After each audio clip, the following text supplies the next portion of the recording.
Shenda Mtita TV. Shenda Mtita TV. Shenda Mtita TV. Rafiki namba moja wa burudani na michezo. Yes, bila shaka uko salama salmini. Unaitazama J&R Mtita TV, rafiki namba moja burudani na michezo. Jina langu naitwa Christopher Beda, mwana Janduro, na nyuma ya kamera ni director AP Classic Wear. Sambamba kabisa kukuhabarisha habari za michezo na burudani. Kumepambazuka. Yes, kushoto kwangu ni mchambuzi masuala ya soka nchini Tanzania na nje ya mipaka ya Tanzania. Si mwingine ni mzee Karaboko. Niko naye hapa kwa ajili ya kuzungumza mawili matatu ya kimichezo na burudani. Kaka, kwema? Kwema, mambo vipi? Salama kabisa za shughuli. Safi. Na natamani tuanzie hapa. Wananchi Young Africans wametoa barua yao leo rasmi. Na hii ni mara baada ya bodi ya ligi kusema kwamba wanajiandaa na mchezo kupangia tarehe mchezo namba 184 kati ya Yanga na Simba Sports Club Mnyama. Young Africans hao pia wamesema hawawezi kucheza mchezo huo na utambui, na bodi pia kama alivyozungumza kwamba waibidi waende kwenye bodi kwa ajili ya kusuluhisha jambo lao, lakini hawako tayari kwenda huko. Jambo hili limekaa kwenye taswira gani labda kwa upande wako Karaboko? Yanga hawataki mtuhumiwa kuwa hakimu. Kwa minajiri ya tukifuatilia taarifa yao, namna ambavyo wamejaribu kudadavua taarifa ya bodi ya ligi, lakini kudadavua zaidi taarifa ya mahakama ya usuluhishi wa michezo CAS. Sasa nini limekuwa tatizo na kwa nini tumefika hapa? Usikivu tu wa viongozi wetu wa mpira wa Young Africans, TFF, bodi ya ligi, namna kuyakabili matatizo. Sasa hivi kila mmoja anamwajibisha mwenzake kwa nafasi yake. Juzi tumepata taarifa ambayo ilitoka CAS kwa mujibu wa taarifa ya bodi ya ligi, na wao wakituelekeza kwanza wakikimbilia kutangaza mchezo utachezwa, ambao katika maombi ya Yanga moja ya maombi yao ni kwamba hawatocheza mchezo kwa sababu mchezo haukufuata kanuni. Lakini pia wakienda mbali hawana imani na bodi ya ligi. Na tatu, wakitaka gharama za mchezo zirudishwe kwenye ile taarifa yao. Lakini huko CAS walikokwenda wakaelekezwa waanze ndani kwenye kamati za ndani za maadili. Kama watasikilizana, wakimalizana sawa. Wakiona kuna tofauti basi wafike juu, waangalie namna ipi bora ya kumaliza tatizo. Kwa bahati mbaya, baada ya kurudishwa CAS kuja chini, kila mmoja akasimama na msimamo wake. Bodi ya ligi anasimama na msimamo wake ule kwamba mechi itachezwa, itapangiwa tarehe nyingine. Unaona shida hiyo? Young Africans wanakuja wanagundua katika maombi yetu yote ambao tunaomba tusikilizwe, hakuna tulilosikilizwa. Kila mmoja amesimama kwenye nafasi yake. TFF ndo amekatiwa tamaa. Kauli ya rais wa mpira wa nchi inakatisha tamaa. Ni kwamba hawako tayari kupokea malalamiko ya mtu yoyote, wao wako sahihi. Sasa Young Africans anakosa imani na mamlaka za mpira wa ndani. Kataja kwenye taarifa yake. Anakosa imani na bodi ya ligi. Hawezi kwenda kusikilizwa tena japo maelekezo ya CAS atakasikilizwa. Tafsiri yake ni mgogoro mwingine mkubwa. Lakini huu mgogoro anatusaidia nani? Hawa viongozi hawa, hizi taasisi wamezikuta. TFF imekutwa. Ilikuwa na watu waliondoka. Young Africans ni taasisi ipo, ina viongozi wataondoka. Hawa watu kila mmoja anajiona yuko sahihi. Sasa ni nani anayetafuta usahihi? Hakuna. Mtu anayetakiwa kutafuta usahihi ni yule anayesikiliza. TFF kusikia mtoto wake bodi ya ligi katajwa, anaona kama katajwa yeye, kosa kubwa. Bodi ya ligi, mtu kuonyesha kutokuwa na imani na wewe haina maana, hamwezi mkakaa mkaongea. Mtu akisema sina imani na Karaboko, natakuwa nijue kwa nini. Lakini sio imani na Karaboko basi tuonyeshana na mimi sikukubali. Maana yake ndio maana nikasema mahala kwamba bodi ya ligi na TFF ni kama machekibobu. Kila mtu anajikubali. Sasa wanakuwaje kama chekibobu? Hatuwezi tukaona na mamlaka ya mpira viongozi wa kwa machekibobu. Na kwa nini watu wanataka kulewa madaraka wakati madaraka yatakuwa kutumikiwa? Changamoto kama hizi ndio za kutumia madaraka. Tuache ushabiki wa Tanzania. Hii sasa hivi inaharibu amani ya nchi. Bodi ya ligi haiwezi kuwa ya timu fulani. Bodi ya ligi haiwezi kuwa ya ubabe fulani. Leo unaweza ukafurahi kwa sababu uko Simba unaona hivi. Kesho Simba asipokuwepo kuna Yanga. Yanga asipokuwa kuna Simba. Hivi unadhani hizi taasisi ni ndogo kuliko mpira wetu? Au unadhani mpira wetu ni mkubwa kuliko hizi taasisi? Au hizi taasisi ni kubwa kuliko mpira wetu? Tunachodhani viongozi wetu wanatukosea, hasa wa mamlaka ya mpira. Kuelewa vizuri hapo. Wanatukosea wa Tanzania. Wanatukosea viongozi wa mpira, acheni ushabiki wa Tanzania. Wanatukosea. Namna ya kuliendea ili jambo wao wamelichukua kishabiki. Mimi nilikuwa nasema mahala, Rais Karia, Mzee Mguto, acheni kukubali kushikwa mabega. Watu wanakushika bega wabaya, wanafiki. Kila mtu kujifanya na kukubali anashangilia. Yaani mtu anayeshangilia nyinyi mnatakuwa mlimalize jambo, muogope sana. Mtu makini ashangilie, apige mruzi. Ni kweli. Sasa kwa nini tumefika huku? Ni kwa sababu ya viongozi hawataki kusikilizana.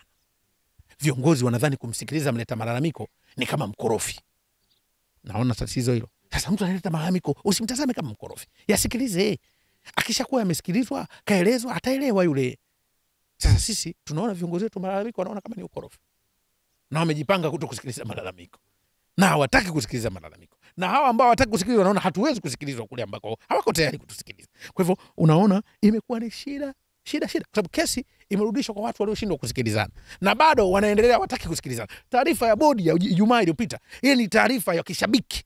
Taarifa ya watu ambao hawajali. Sasa Yanga akibaki watasaidiwa, viongozi watasaidiwa kuongoza mpira. Sasa hivi nakueleza mimi, ili taifa haliwezi kukubali watu wachache watuvurugie nchi yetu. Na lazima tuambie ukweli. Wamezikuta hizi taasisi.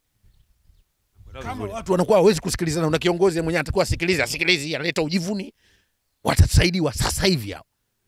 Wewe kama unadhani umeenda FIFA bila kutokea nchini hapa, huwezi kuwa kiongozi. Hata uende kafu, ulitokea Tanzania. Wewe umetokea kwenye nchi yetu.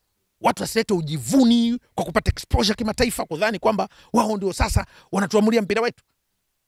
Hawa viongozi wa bodi TFF wanataka kutufanyia nini na mpira wetu? Lazima waonyo, waambiwe, wasiogope, waambiwe, rudini huko kwenye meza msikilize watu. Waiteni nao wanaolalamika. Kwani ni nani wanaolalamika? Yanga Afrika si nani wale? Kwa hawezi kukaa mkasikilizana. Sasa mtaki kusikiliza watu, unatoka ujivuni, mnalalamikiwa na nyinyi hamtaki kupokea malalamiko. Wanataka kutupeleka wapi na mpira? Hawa watu watasaidiwa. Mimi nakwambia mwaka uishi. Kama itaenda hii, watasaidiwa wa mpira huu.